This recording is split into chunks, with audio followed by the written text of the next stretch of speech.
There's a kind of silence that follows you after a story like this.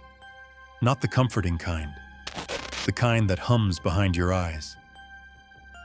It's the silence of disbelief, of realizing that a person, hidden behind a screen, could manipulate hundreds of others for years without anyone realizing it. Some people on the internet go viral for their looks, others for their crimes. And then there are those who become legends of digital horror. People whose existence feels almost fictional until you see the police photos. This is the story of Sister Hong, a person the Chinese internet called the most disturbed user online. At first glance, she was a divorced woman in her late 30s. A little lonely, a little flirty, maybe too active on dating apps. But as her story unfolded, people learned something they weren't ready for. Because Sister Hong wasn't a woman at all. And the truth of who she really was became one of the darkest scandals in recent internet history. In July 2025, police in Nanjing, China arrested a 38-year-old man named Jiao Moming. Online, he was known as Sister Hong, or Hongjie in Chinese. The arrest shocked millions, because Jiao wasn't just pretending to be a woman online. He had built an entire empire of deception, creating dozens of fake social media accounts, recording thousands of private encounters, and secretly selling the footage for profit. It wasn't an accident. It wasn't a prank. It was an operation. Authorities said Jiao spent years building the illusion. Makeup tutorials, wigs, women's clothes, even a soft-spoken female voice. All to sell the fantasy of a lonely, middle-aged woman looking for companionship. But the moment the door closed, hidden cameras came to life. It started on dating apps like WeChat, Momo, and QQ.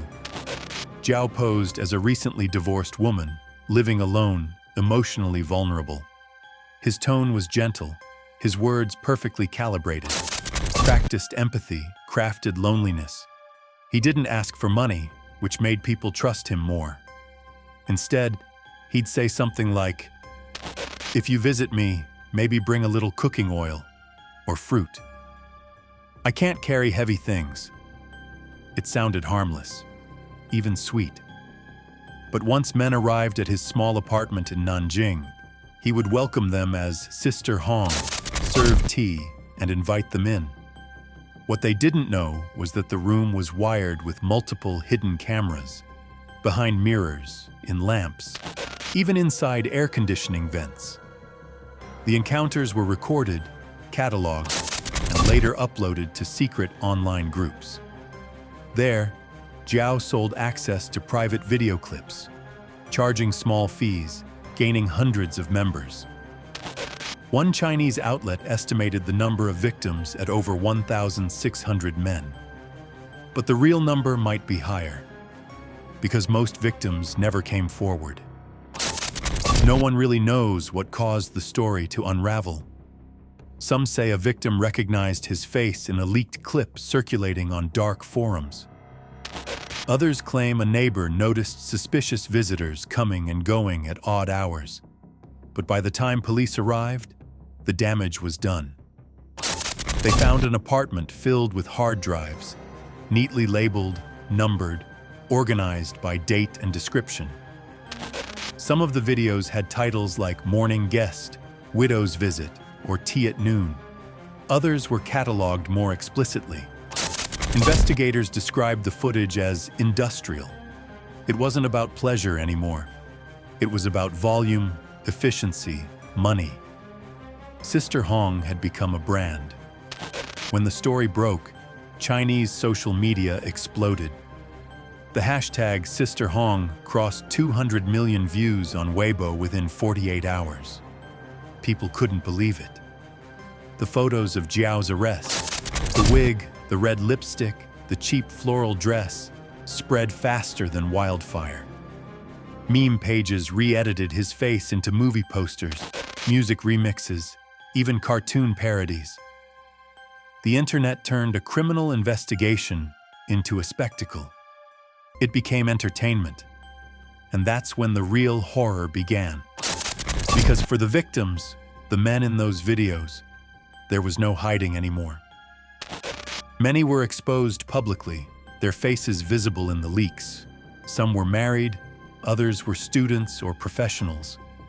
And when those clips began circulating through group chats and social platforms, their lives began to collapse. Imagine waking up one morning to find your most intimate moment turned into viral content. Imagine reading comments mocking you, your body, your choices, your stupidity for falling for it. That's what hundreds of these men experienced. Psychologists later described the aftermath as collective humiliation, because the scandal didn't just victimize them, it made them a joke.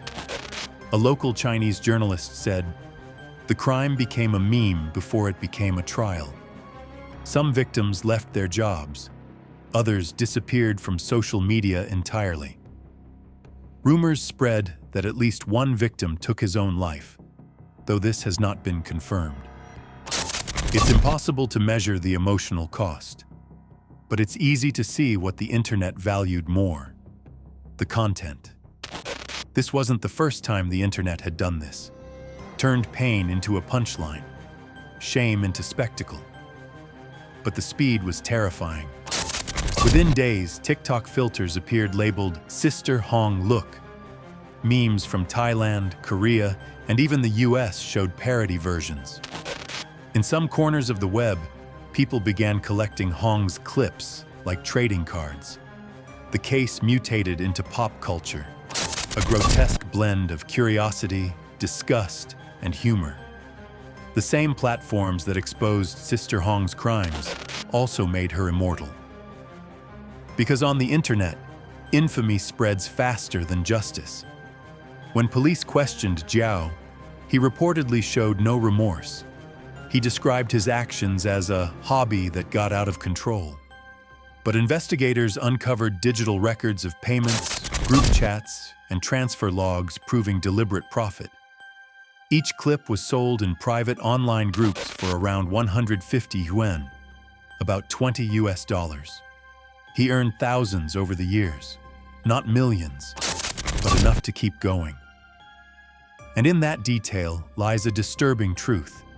He didn't do it for fame or wealth.